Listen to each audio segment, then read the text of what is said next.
program that scrapes a bunch of email addresses, sends them into their thing, and then wham, they start sending emails to all these people that should not be getting them. You know, if I wanted to mess with someone, I could easily do that. And there are people out there that are just not nice people, nasty people that will do crap like that. Remember that you're building a long-term relationship, long-term business, long-term relationship with these people on your list. So you've got to treat them that way. You've got to have that mindset. And it's just not a bunch of names on a list. These are real people. You know, people that, whatever niche you're in, that have frustrations, that have dreams, you know, they're looking at you for guidance. So make sure you don't, mess it up. And the end there where I say you must give them value. Value can be in the form of information or entertainment. There's been a couple marketers that said they just got on calls and would mess around and joke around and not really give any information. And people were commenting back, that was the greatest call I've ever been on. But they were entertained. They didn't even realize it. They weren't really learning much. Out of an hour call, there was maybe like 10, 15 minutes of good information. But it was the entertainment value. And that's not always bad. That's what people are looking for. There's tons of information on the web. You can Google anything and find out anything. They don't, the days of having like a newsletter where you send out information, I think that's dead. I've heard of marketers that sent off an awesome email that gave all these great techniques on how to do something, and they've got more unsubscribes than they've ever gotten before. People want to be entertained or they want to find out about something new that can help. More basics. The whole match your message to the market. We talked about the website looking the same. If you're sending off people from your squeeze page to someone else's product, being the same. Well, you've got to also, when you're talking to them in the emails, you've got to match that mindset that they're in. So when they subscribe in to your list, they had a certain frustration. And it can be as simple as they subscribed in as a dog lover. You're not sending them cat lover stuff, But you obviously that's an extreme. But yeah, you can narrow it down where you're still talking to them. Or if it's a niche of a quilting niche, I'm assuming female, more females in that, and probably tend to be a little older. Well, you're not going to have like a surfer dude that's 19 with everything 10 piercings on his face talking to that group. But if you're doing a snowboarding product, that's your spokesman. So you got to be talking at that same level to them. And you kind of got to know how they talk too. And ways to discover their lingo or their talk is go to forums, buying magazines. You'll also find out what people are buying by buying magazines. People that are advertising in the back of magazines in your niche, they're not dumb. They're spending some serious cash to be in there. You should get subscriptions to those magazines and start tracking the ads that are always in there. There's some ads that have run the same ad for 10 years. You know that is a good product, or they have a good sales process. Oh, that's another mistake people make. Don't assume that you see a product in a magazine and then you can copy it. And you go, oh man, yeah. Like if someone saw my launch, go, yeah, I can give out a bunch of CD-ROMs on list building and do really well. You've got to know what they're doing in their back end, what their next sales are, what they're doing with the leads. Are they sending them into coaching? Are they sending them other offers in the mail? They could be losing their butts on those first sales. So yeah, the product in the back of a magazine's on, say it's a dog, what's it, Dog Fancy? I don't know why I would even know that. I think there's a magazine called that. But, okay, so the Dog Fancy, you go to the back, and there's maybe a product on dog grooming. And you think, oh yeah, I'm going to copy that. It's been advertised for 2 years straight. Well, they might be losing money on that product. You want to sometimes buy those products to see how they market to you. And you can even put a different name in. And then you'll make a notation So every time you see a direct response letter coming to you with that name on, you'll know, oh, that's because I bought it from that. Or spell your name different, and you'll know where it's coming from. Yeah, maybe all this, you'll start seeing, oh, they're selling their list to this company, and this company. Because, I changed my name to, maybe I never used Jeffrey, and I changed it to Jeffrey. So then I know that's how they're making their money. They're selling their list, or they're, whatever. They're doing something funky. So yeah, look what's being bought, in the niche kind of research. You kind of find out what's being bought and sold. Find out what the highest ads on Google are, because that could be something that you can sell as an affiliate to your list. You could create a report. If someone's buying something, buying a lot of it, blow people out of the water by giving it away for free, creating a similar product and giving it away for free. Then back end them with other stuff that group is also buying. Yeah, don't think of these just being like a cheapo little report. I give out full software. I mean, this last thing, we gave out so much stuff. It was unbelievable for that, $6.95 shipping and handling cost. They got software. They got 150 ClickBank autoresponder messages. They got the, what else? They got like a total of like 10 different bonuses. We gave them a ton of stuff.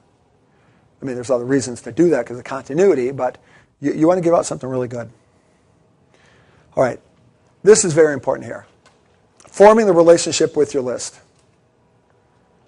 You need to think this out ahead of time. We kind of already talked about the person that's talking to your niche. Now, Liz says, you can go into any niche, doesn't matter. I believe that, but I personally like to be in niches that I enjoy and like. I would get up in the morning and if I had to do the whole skiing thing, even though she'll put it on autopilot, I'm not a skier, so I don't even care. I wouldn't get excited about it. I wouldn't care to be looking for what products I could sell them. So find something that you really love. That's what you can be passionate about, and that'll help you expand too. You might have a skiing thing might be pretty successful, but maybe that's not going to motivate you enough to make other possible products. I like to go narrow, go into one niche, and then create a bunch of things. So for affiliate marketing, or I should say internet marketing, not only do I have my first site, I created another one. I created a ton of different things to give, a ton of different squeeze pages, a ton of different bonuses that go viral. Everything snowballs from there. I could right now stop working and not do anything else other than send emails, and I've still got so much traffic coming in just from my past work. From 1 a day to 10 to 20 to 100 to whatever I'm getting now, 300 people a day. I don't even track it, but it just comes in all the time. The money's made. It's all set up. I don't really do much. So yeah, it'll eventually wind down, but yeah, I could not turn the traffic off if I wanted to right now. What you do with it can mean double, triple, 10 times more money is when you bring them in, and how you create this relationship. That's a huge, huge difference. We already talked about knowing what's hot, their frustrations, their desires, their lingo and their talk. That's part of it. They can relate to you. My example of the surfer dude and the quilting, just not going to connect with people. You need to brand yourself. Doing videos and audios, you want to show pictures of yourself, even with others in your niche. You can do interviews with people in your niche. I just did an interview this week with someone that called me up, and I was surprised. He's got about 25 different marketers that he's done interviews with. Well, automatically, you look at him going, wow, he knows all those guys?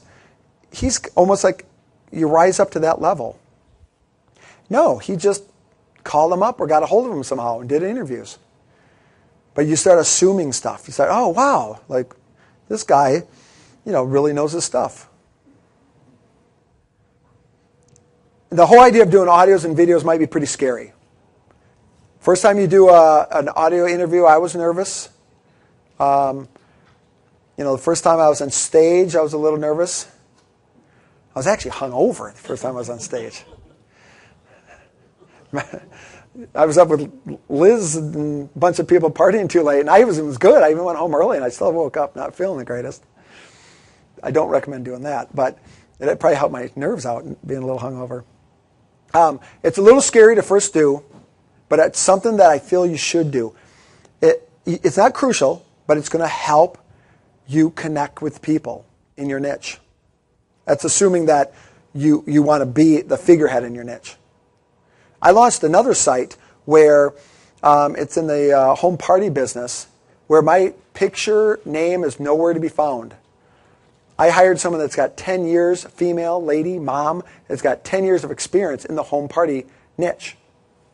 Because that's 90%, more than 90% female.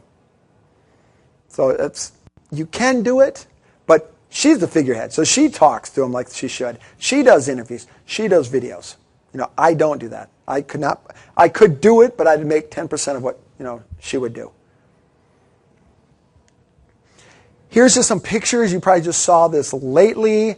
Liz and I like to stick our faces on stuff when we do stuff. This is part of the whole branding process. When people came into my site, they saw a video right away. Stop laughing, Liz. You can never stop these videos looking good. No matter how hard you try, you're like, so that's actually good right there. It's all part of the branding process. When I did my pre-launch, I thought out ahead of time. The first was a report, and I don't know how many people saw this for Send Button Profits. The first was a report. It branded myself. It told my story. Walked away from a business doing over $2 million a year. Talked about my daughters. The first time I ever used them in pictures. I've never used my family before. I maybe mentioned them barely. It didn't really give that much information. But it kind of sold the dream, the whole idea of, working for yourself. And it still kind of sucked, but then the huge advantages and the freedoms and why I did it. I did it hoping people could connect with me. Dads that are sitting out there going, well, that's pretty cool, I'd like to spend more time with my kids. I thought that out ahead of time. The next one was a screen capture video where tons of content. There I wanted to give a ton of stuff, give some great information, and kind of wow people like, well, he kind of knows what the hell he's talking about. This stuff's pretty good. What's going to be in the course? Then on the third one, and that was just a screen capture of me on the computer. The third one was actually me, and we did do some filming in England, and I really did throw it out because I just decided to change what we did at the last minute. So I just did me talking and then the screen capture next to it so people could see the face. So they first saw pictures of me, they heard my voice, then they saw the video. So I thought that out even ahead of time. We're trying to hit people on 3 different levels. Then when you come inside the site, I wanted you guys right away to see a picture of me. And then when you came back a second time, you'd see a second picture. Or I should say a second video of me. It's that whole, think about this. How many people here, when you open up these guru emails that you get from Reese and Kern and Phil Seaman and all those guys, all those people that you listen to or you click their emails, how many have you seen a picture of, that you've heard an audio, or you've seen a video? In most cases, you pretty much know what they look like. It's those marketers that you recognize a name, but you don't really know what the hell they look like. Well, it's tougher to make that connection. People have to know you, like you, trust you, then they'll buy from you.